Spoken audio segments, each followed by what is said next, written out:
Oh, so that amazing Adam West Batman homage is how we're opening this Wait a minute, did we actually cut to the right movie this time? Are you even supposed to be here today? Don't get me started. I should have expected as much out of you. Welcome to the Fortress of Dorkness, the nerdy nexus for all your geeky needs. I'm your host, Kay. Or is it Violent Bob?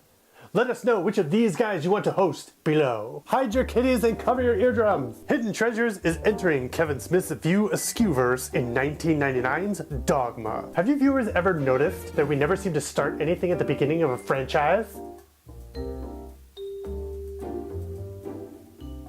This film may have been chock full of religious references, but you'd be surprised how much more it's meta for the director of the film. So, as usual, we went with a handful that we enjoy. It's a Joyzy thing. Jay can't help but regurgitate Silent Bob's love for director John Hughes, who he says, "See, all these movies take place in this small town called Sherman, Illinois." A neat little nod, as the director of this film, Kevin Smith, who plays Bob, has the majority of his films set around the state of New Jersey. But which exit? Big in Canada. These rascally ruffians are okay, can we not with the alliterations today? Anyway, these evil little brats decided that hockey sticks would be their weapon of choice, which is yet another meta homage for the director, as Smith is a huge hockey fan, and his favorite team just happens to be the New Jersey Devils. 야, 호끼다. 호끼로 들어갔다.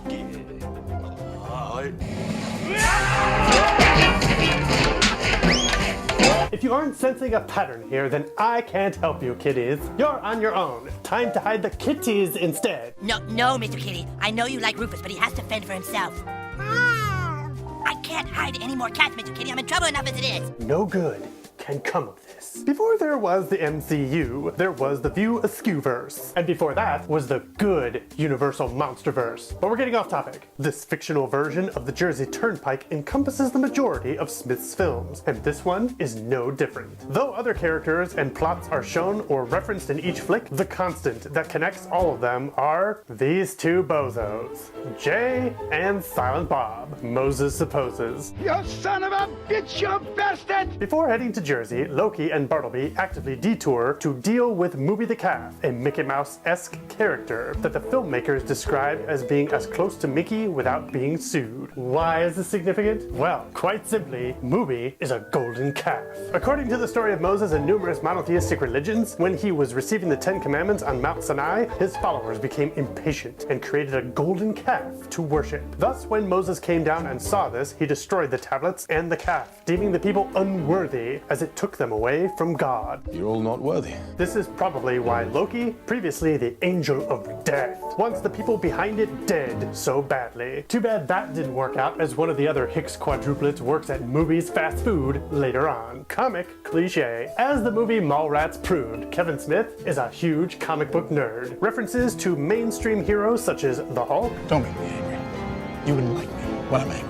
Along with some more niche ones like Hellboy and Madman, can be seen lurking about. Smith loves comics so much, he even owns a comic shop called Secret Stash, where he mainly sells his own merchandise. The Apostles. Can we do a hidden treasure without some cameos? Nope. So here's the list for this one. Brian O'Halloran, Jeff Anderson, Janine Garofalo, Guinevere Turner, producer Scott Mosier, and Viewaskew's Monica Hampton. Gwyneth Paltrow was on set during the opening airport sequence, but was not seen on camera. Plight of a silent man. Once per film, Lunchbox here likes to break his silent vow, often to make a geeky quote. This film does the great beard honor again, when Bob tosses these punks out and says, "No ticket." A reference to Indiana Jones and the Last Crusade. Metatron. For an angel and the voice of God, the Metatron is pretty current on his pop culture references, such as when he references the $6 Million Man here. She can rebuild you.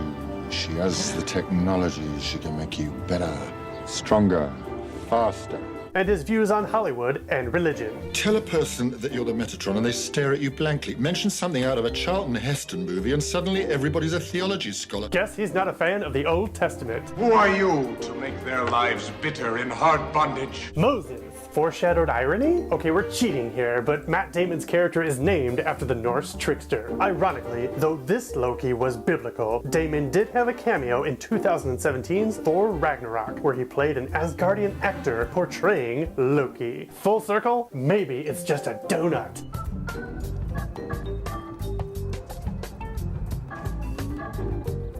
Time for a pit stop. At the end of the film, Jay seeks the companionship of a quick stop. This cozy little convenience store is the same location where we were first introduced to Jay and his hetero life partner. It's, of course, the store from Clerks the duo loved loitering outside of. Well, I think that's good enough. We like to keep it short and sweet over here, like my main man, tons of fun over there. What are some of your favorite Jay and Silent Bob moments? Like the main man himself, we're mum on the issue. Leave your comments in Jersey, someone will fall out of the sky and read them eventually. Please like, subscribe, and follow us to some church. We have to stop a couple yahoos who think internet translates into real life. This has been Hidden Treasures. I'm Christian Villarreal, and you've been watching The Fortress of Dorkness.